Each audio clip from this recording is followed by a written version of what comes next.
안녕하세요. 반갑습니다. 홍정표 변호사입니다.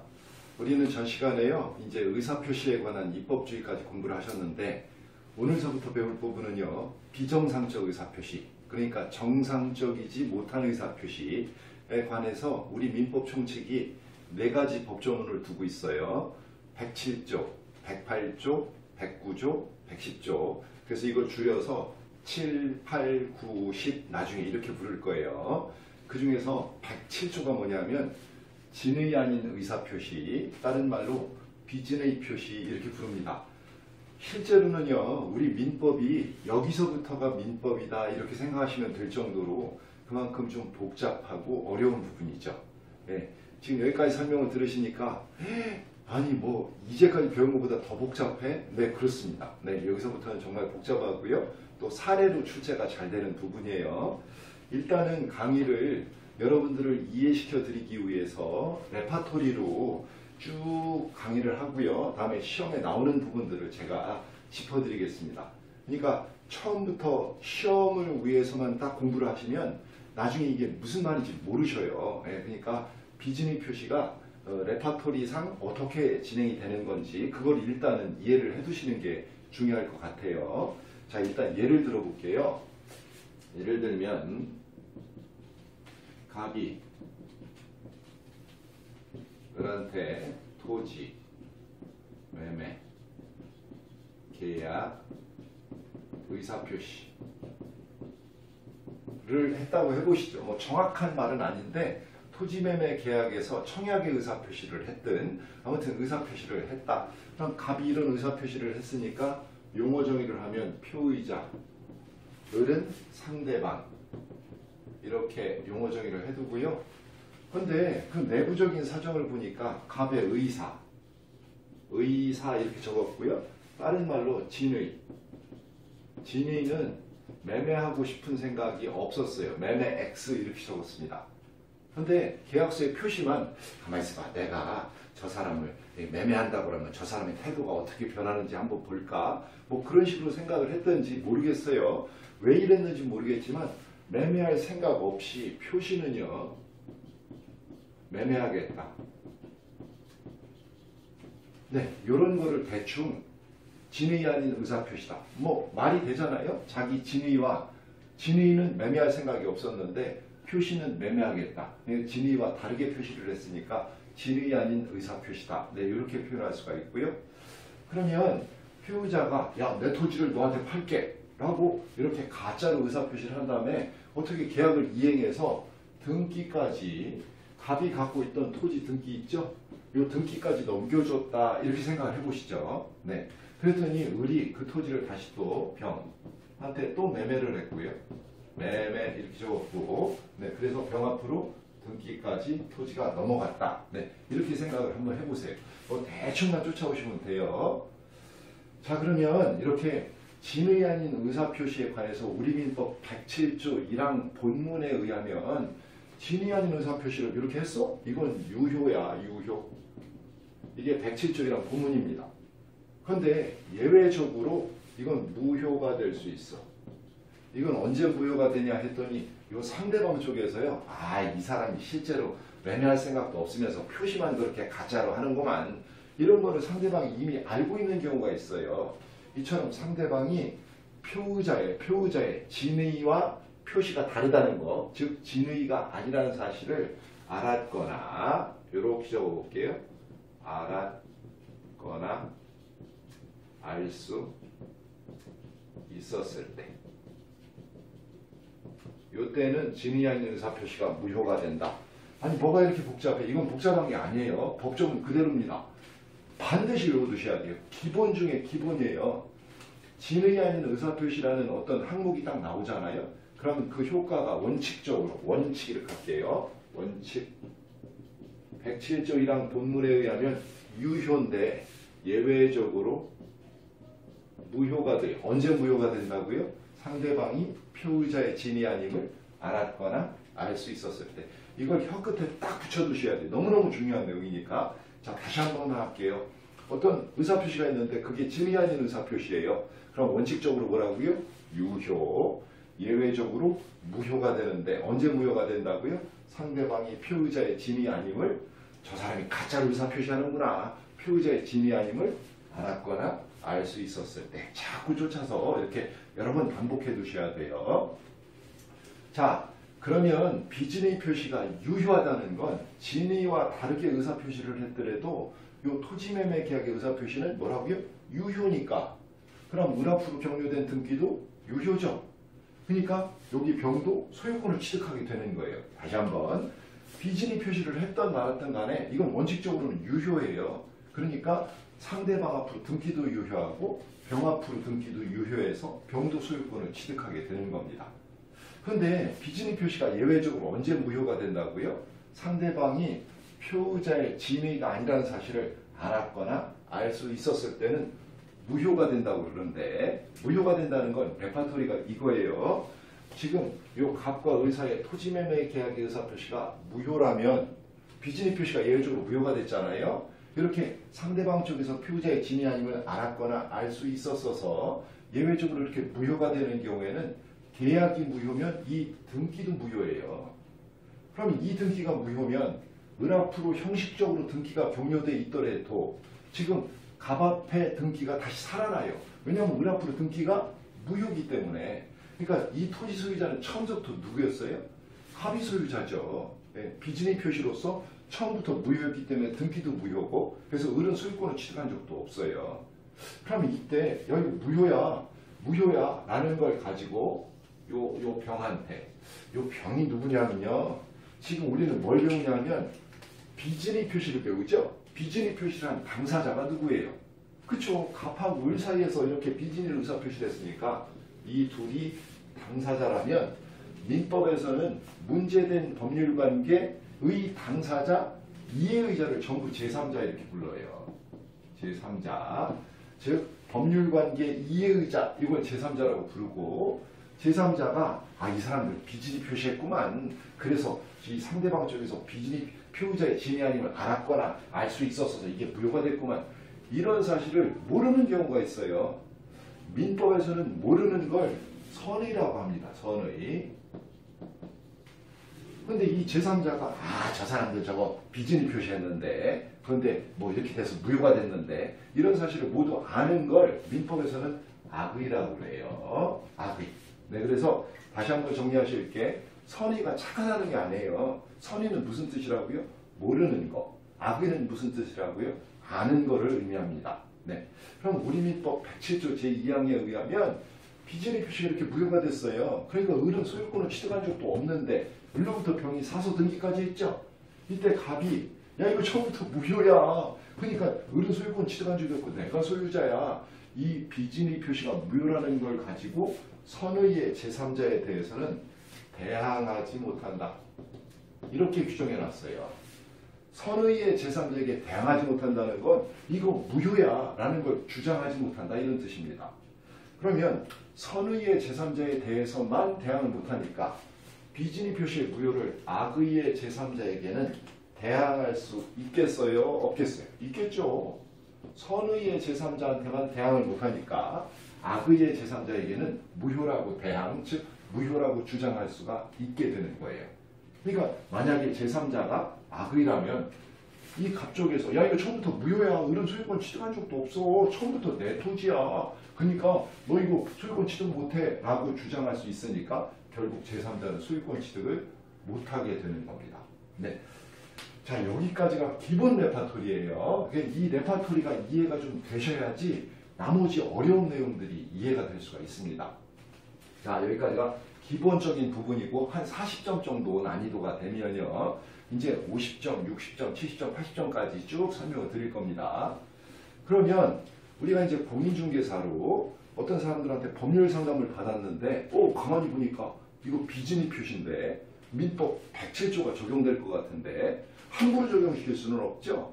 비진의 표시에 해당하기 위한 여러 가지 요건들을 갖춰야 될 거 아니에요. 그 요건들이 다른 것 같은데 첫 번째, 내가 밥 먹고 싶어. 난 짜장면 먹을래. 아이스크림이 먹고 싶어.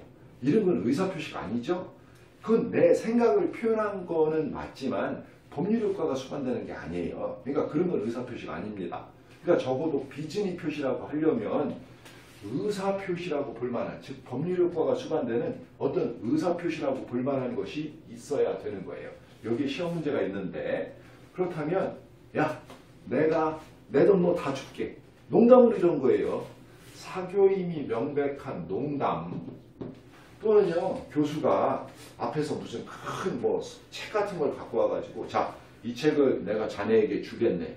이건 예로 든 거죠. 그러니까 교수 수업에서 예라고 적었어요. 수업에서 예로 든 거. 이런 것들은 의사표시가 아니죠. 그러니까 여기에는 비진의 표시가 적용될 여지가 없는 거예요. 비진의 표시 자체가 적용되지 않습니다. 현재요, 비진의 표시라는 것이 적용이 되려면 적어도 의사표시라고 볼 만한 어떤 그 행위가 있어야 되기 때문에, 따라서 사교라는 건 이렇게 서로 교섭하고 이런다는 거죠. 사교임이 명백한 농담이나 또는 수업 중에 예로 든 것, 이런 것들은 의사표시가 아니기 때문에 비진의 표시가 적용될 여지가 없습니다. 두 번째요, 의사표시가 있어도 비진의 표시라고 하려면 표자의 의사와 표시가 일치하지 않아야 되겠죠. 이게 두 번째 요건이 되는 거예요. 그러면 지금 여기서 갑이 내가 을한테 토지를 팔 생각이 없는데 토지를 판다고 한번 해봐야지, 이렇게 한 게 비진의 표시잖아요. 그러면 여기서 표자는 자기 의사와 표시가 실제 일치하지 않는다는 거를 알고서 했어요? 모르고 했어요? 갑이 알면서 내가 이렇게 해봐야지 이런 거잖아요. 그래서 세 번째 요건은 표자 스스로 알고서 해야 된다는 거고요. 그럼 여기서 갑은 을하고 서로 짜고서 했어요? 아니면 혼자서 의사표시를 한 거예요? 그렇죠. 갑은 을한테 왜 그랬는지는 모르겠지만 매매할 생각도 없으면서 매매한다고 한번 해봐야지 이렇게 한 거잖아요. 그러니까 이것은 짜고서 하는 게 아니라 혼자서 이렇게 적었습니다. 혼자서 한 거라는 거예요. 그래서 이런 네 가지 요건들을 다 갖추게 되면 비진의 표시가 되는데, 이 부분은요, 시험 문제가 딱 요거 하나밖에 없으니까 그냥 가볍게 이렇게 봐두시면 되는데, 비진의 표시가 되려면 첫 번째 의사 표시라고 볼 만한 것이 있어야 되고, 두 번째 의사와 표시가 일치하지 않아야 됩니다. 세 번째는 표자, 그걸 알아야 되죠. 의사와 표시가 불일치한다는 걸 알아야 되고, 상대방과 짜지 않고 혼자서, 이렇게 해서 네 가지 요건을 갖추면 비진의 표시가 되는 겁니다. 자, 그런데 아주 중요한 시험 문제가 있어요. 왜냐하면 비진의 표시, 즉 진의와 다른 의사 표시겠잖아요. 한국말이 진의라고 하니까 진의가 무슨 뜻이에요? 진의가 무슨 뜻입니까? 했더니 이 진의 관련해서 진의가 진정, 마음속에서 바라는 거, 내가 진짜 원하는 거, 이게 진의입니까? 아니면 일정한 의사표시를 하고자 하는 표자의 생각을 의미하는 겁니까? 가령 요 옆에다가 예를 좀 들어볼게요. 예를 들면 갑이 국가라고 적었어요. 토지, 증여계약, 의사표시를 한 거예요. 갑이 토지 증여계약 이렇게 적었습니다. 근데 왜냐하면 갑이 진정 생각하면 뭐냐면, 야, 이건 사실 내가 국가가 날강도지, 내가 뺏기는 거다. 뺏긴다 이렇게 적었고요. 라고 생각했지만, 뺏긴다라고 여겼지만, 아니야, 이거를 내가 국가에 증여를 하면 그래도 다른 세금 혜택이 있을 텐데 증여하지 않으면 그냥 홀라당 뺏길 수 있으니까 증여를 하자라고 생각하고, 그래서 생각은 증여를 하기로 했어요. 증여, 공짜 주는 거죠. 그리고 표시를 증여하겠다 이렇게 한 거예요. 그럼 이건 자기 생각대로 표시가 됐어요, 안 됐어요? 그렇죠. 증여할 생각으로 증여한다고 표시했으니까 이건 자기 생각대로 표시가 된 거예요. 그런데 진짜 진정 원했던 건 아니죠. 증여하고 싶은 생각이 없었어요. 그래서 아무튼 이것도 대법원 판례인데요. 지금 비진의 표시에서 근데 진의하고 표시가 일치하지 않잖아요. 그러니까 이건 비진의 표시잖아요. 라고 하려면 여기서 진의라는 건 진정 마음속에서 바라는 바, 요게 아니고요. 자기 생각을 의미하는 거예요. 그러니까 생각대로 표시가 됐다면 그건 내 의사와 표시가 일치한 거예요? 불일치한 거예요? 일치한 거예요. 내 생각대로 표시가 된 거니까. 그렇죠? 네, 그래서 진정 마음속에서 바라는 바가 아니고 일정한 의사 표시를 하고자 하는 표자의 생각, 요것이 표자의 진의 또는 의사가 된다는 거. 네, 여러분 교재 찾아보시면 이 판례가 들어가 있을 거고 기출문제로 이미 출제가 됐던 거니까 반드시 기억하셔야 됩니다. 자, 그러면 비진입 표시의 요건을 갖췄어요. 비진입 표시는 효과가 원칙적으로 유효적, 예외적으로 무효적. 언제 무효가 된다고요? 시작. 상대방이 표의자의 진위 아님을 알았거나 알 수 있었을 때. 알았다는 게 뭐라고 그랬죠? 알았다는 게 법률 용어로 뭐라고 그랬어요? 뭐를 아는 걸 악의라고 그랬어요. 악의. 근데 알 수 있었다는 건 모르기는 했지만, 모르는 걸 선이라고 그랬어요. 모르기는 했지만 자기가 알 수 있었는데 내가 부주의해서 몰랐네 이런 거잖아요. 그러니까 몰랐으니까 선의는 선이지만 선의 유과실, 부주의해서 모른 거니까 선의 유과실이 되는 거예요.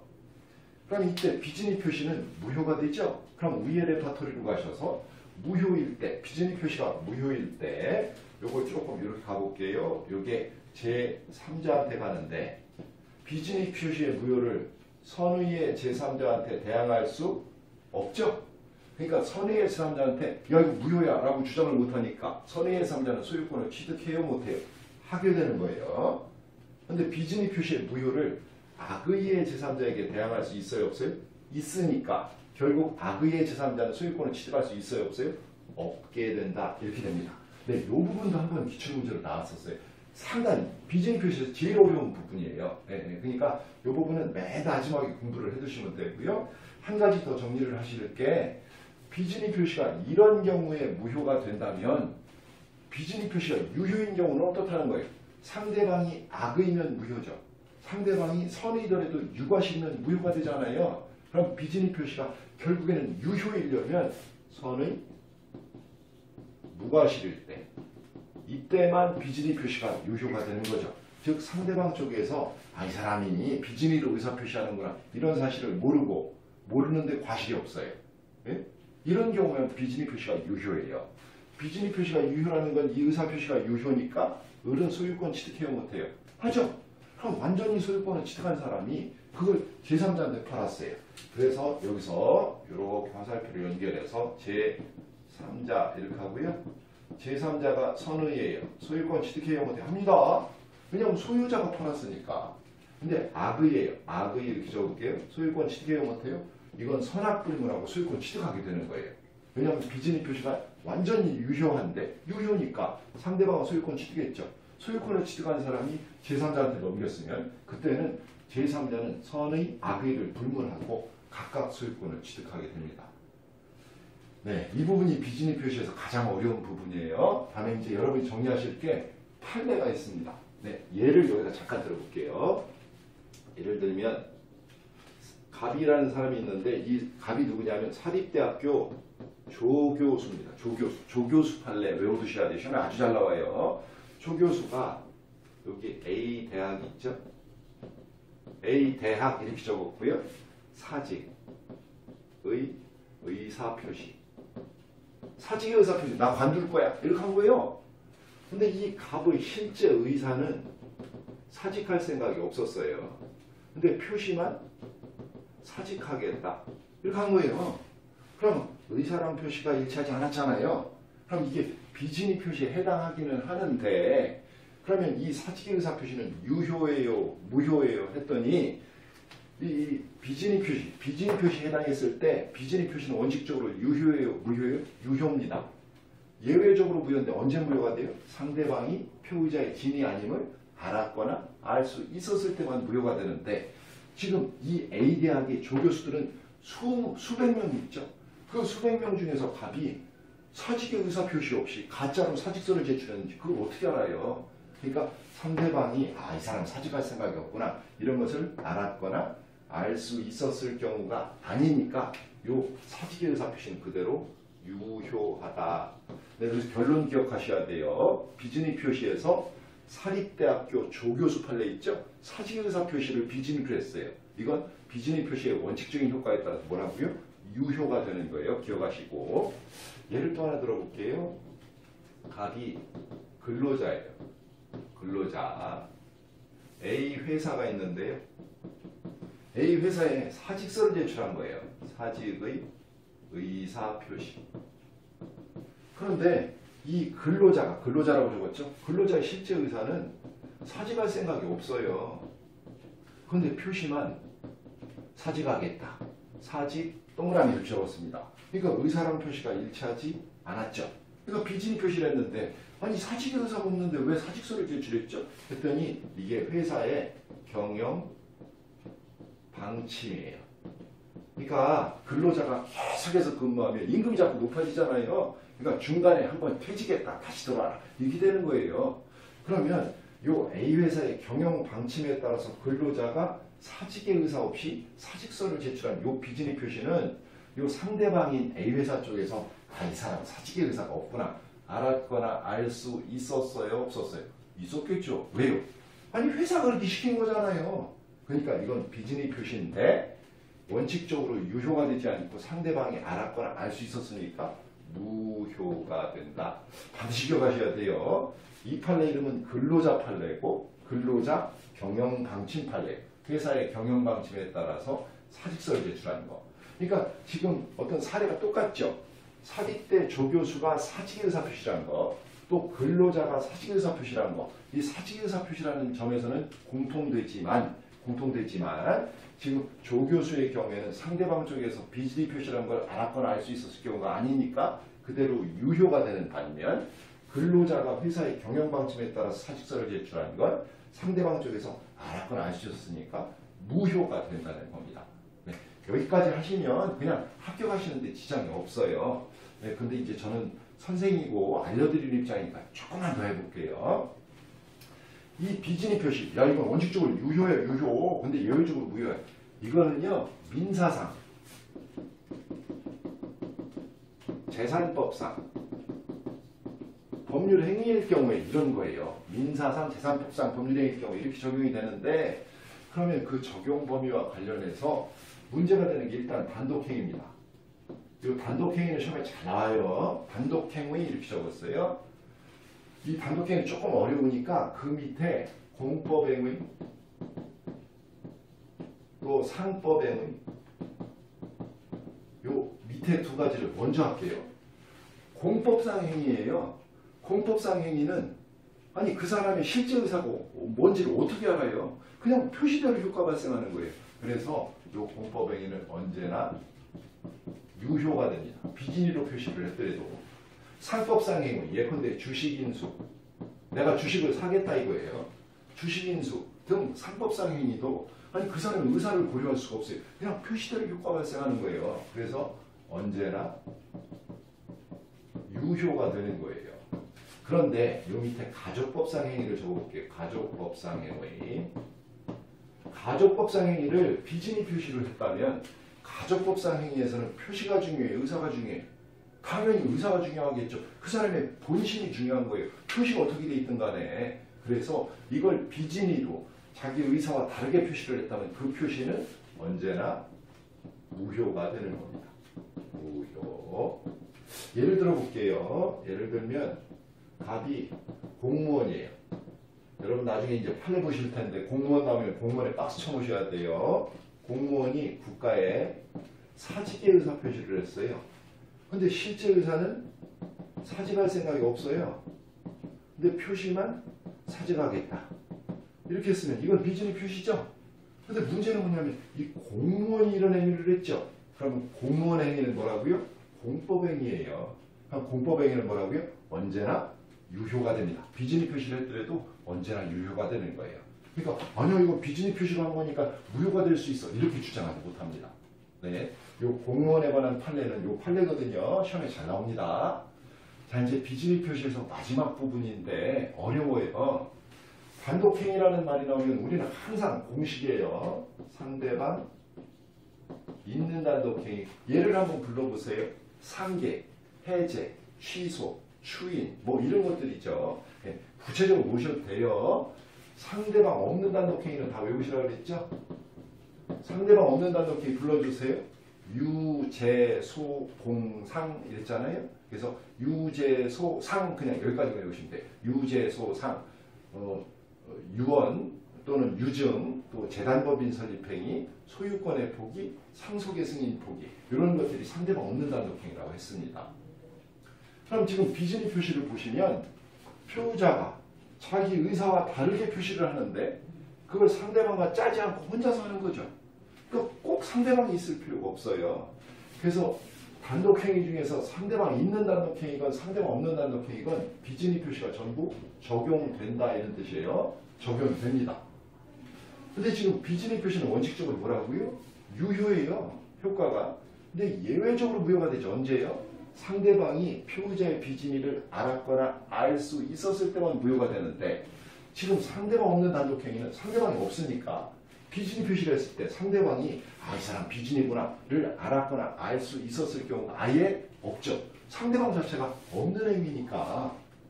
그래서 상대방 없는 단독행위를 비진이로 하게 되면 원칙적으로 유효인데 상대방이 알았거나 알 수 있었을 경우가 상대방 자체가 없어서 없으니까 아예. 그래서 효과는 언제나 유효가 되는 거예요. 네, 그래서 이 부분이 시험에 잘 나옵니다. 상대방 없는 단독행위를 비진이 표시로 하게 되면 언제나 유효가 된다. 네. 자, 이렇게 해서 비진이 표시 공부해 보셨는데 제가 수업 준비를 하면서 조금 갈등이 있어요. 예. 너무 많이 알려드려서 혹시 공부하시다 지치는 건 아닌가 네, 이런 생각이 드는데 지금 공부 초창기시니까 계속 공부를 하시고 여러분이 가진 교재를 다 살펴보시면 앞에서 설명했던 이런 내용들이 다 이렇게 교재 구석구석에 있고 또 기출문제를 풀어보시면 이런 판례들 조교수 판례, 근로자 판례 이것들이 다 시험에 나왔었구나 네, 이런 걸 아실 수가 있습니다. 네, 화이팅 하시고요. 네, 열심히 하시기 바랍니다. 감기 조심하세요. 홍정표 변호사였습니다. 감사합니다.